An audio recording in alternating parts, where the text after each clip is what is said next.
rya Yesu Kristo turakwinginze ngo utugarurire bya bihe byacu byiza twahoranye kera byo kwibera mu mwuka.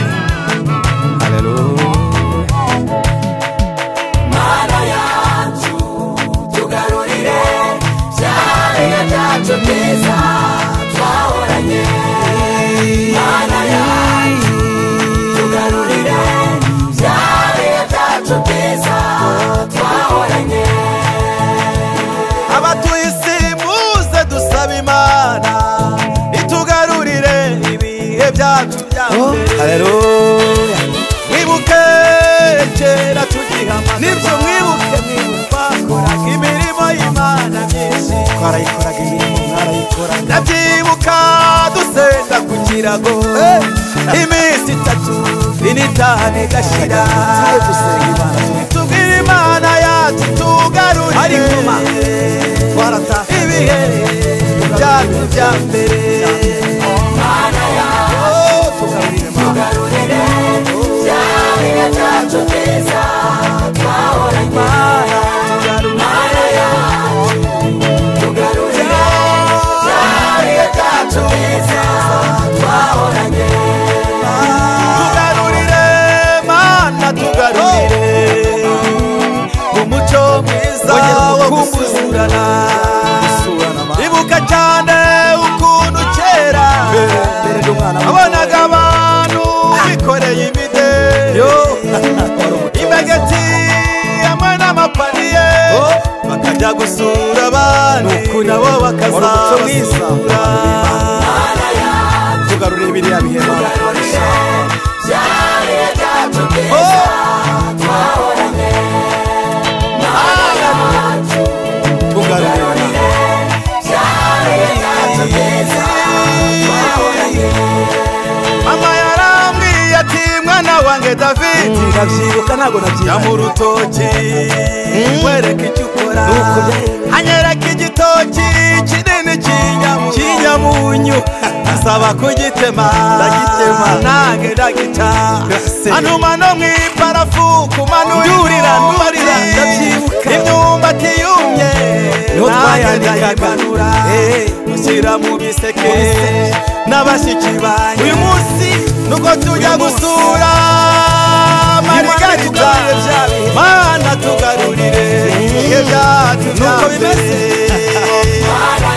Nawe utashyira mu mbegeti muri kino gihe, ariko basiye muri stoke ya stoke Yesu yavuga, ushyire muri butu y'imodoka yawe, ujya gusura abantu, ujya gusura abantu.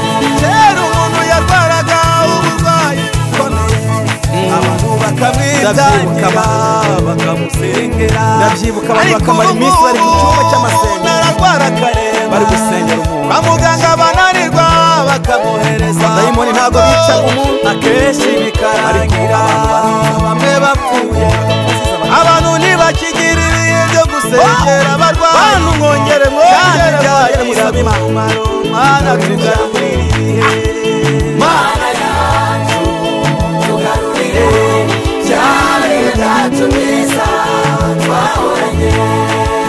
Mana yacu tugarurire bya bihe byacu byiza twahoranye. Mana yacu tugarurire abavuga butumwa beza badakurikiye inama, abavuga butumwa kuri YouTube, abavuga butumwa birirwa batekenika, abavuga butumwa buzuye umwuka wera, ndetse no gusengera hirya no hino, benshi barukire birirwa batekenika. Oh Mana yacu tugarurire ivuga butumwa ryiza, ariko tugarurira Mana yacu tugarurire tugarurire bya bihe byacu byiza. Mana tugarurire, Tugarurire bya bihe byacu byiza tugarurire tugarurire da bya bihe byacu byiza tugarurire tugarurire garura bya bihe tugarurire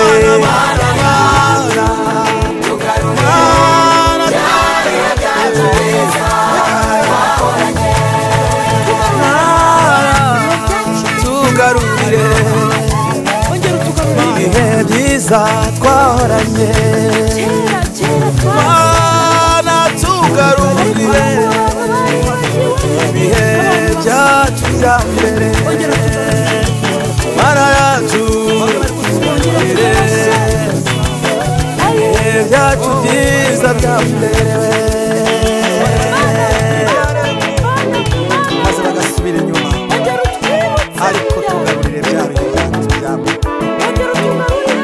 twaragukundaga ma abantu baragukundaga ma umuntu yari kwemera agapfa azize kuguhanira ariko ubu ngubu ibirayi cyangwa ibitoki byatuma umuntu akwihaka ariko tugarurire za mbaraga za kera twaranyazwe zatuma umuntu yakemera tugarurire bya bihe ma ndakwinginze izina rya Yesu kugira ngo Mana ugarure bya bihe byacu byiza twahoranye wowe wajyaga kubona ukabona mu muhanda abantu babiri batatu barikoreye umwe muderi undi paniye undi imbegeti bariya abantu bicaye indobo bakajya gusura abantu bakagenda bakaganira bagasenga Imana bakamara iminsi bari kurya abandi bakajya kwa muganga bakagemura abarwayi batagemurwa ariko uwo mutima niba hari abakibikorwaho umugisha ariko abatabikora nimusabe Imana igarura ibyo bihe ni byiza iyo mirimo myiza ya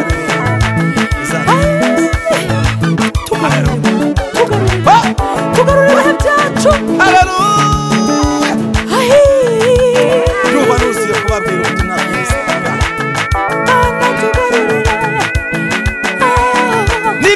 nibyo oya niko bimeze simvuga ubutumwa bwabo ndimo kubabwira ngo Imana iburisha indege mu gihe mu mahanga se byaba ari ikibazo kubera ko mu mahanga naho hari ibibazo hari intambara abantu barapfa hari ibyorezo hari imyuzure bose bwo gutumazanya sibabwira ngo Imana ibahereje imodoka ibahereje kuri indege ibahereje bya bindi byose nk'uko abisi babikora kubera ko ijambo ry'Imana riravuga ngo ibisigaye mubanze mushake ubwami bw'Imana no gukiranuka kwayo ibindi byose muzabyongera mbere na niba twakiranutse Imana izaduhereza imodoka izatwuriza igihe kuko n'abazigeramo bose ntagaruka bakiranuka ariko twe ntabwo ariyo ntego yacu ibihembo byacu ntabwo biri inaha mu isi ntabwo duhembe hoya niyo mpamvu ntababwira ngo Imana iburisha indege Imana ibahaye visa Imana ibahaye amazu meza ibahaye amamodoka meza hoya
bya birema. Mana mana tugarurire bya bihe byacu bya mbere. Mana mana mana mana mana tugarurire Irimari kugarurire mukobwa bw'Irimari kugarurire bya bihe musore bwira data kugarurire bya bihe mugabo bwira data kugarurire bya bihe mubyeyi bw'Irimari kugarurire bya bihe ibyo bizatunyuza mu bintu bikomeye biri imbere. Ariko ma Yesu we nukuri ndi gufashwa ma utugaruriye bya bihe ma umuntu akongera akibuka kadakwiriye kurya wenyine mugenzi we yabura. Umuntu akibuka kadakwiriye kwica mugenzi we. Maze iminsi mbona abagore bica abagabo babo. Ariko ma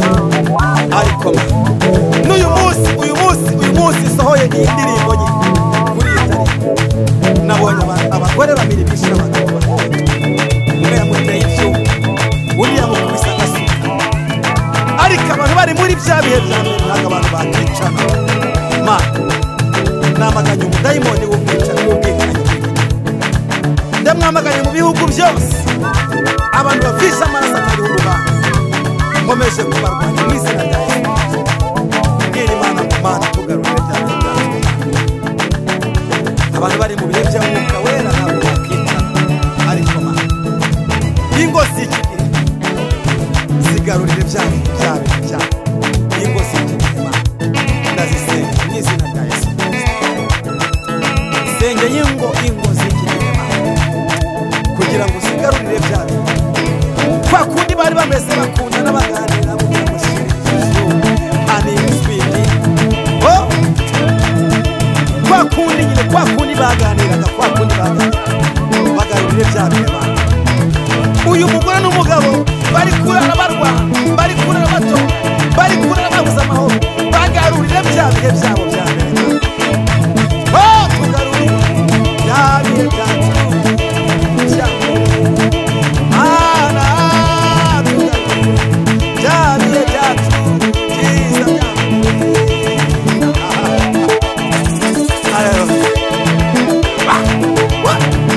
Musore yakundanaga n'umukobwa bakaganira bagakundana. Yewe aho bicaye ntawegera kumukoraho ntibyashoboka. Ariko barajya gushyingirwa baramaze gukora ibisi, baramaze kwiyagurisha. Koko bya bihe byacu bya bihe byacu umukobwa yakoraga ubukwe abizi neza akaruhuko. Tugarurire bya bihe. Tugarurire bya bihe n'ubugingo buhoraho tuzamuka.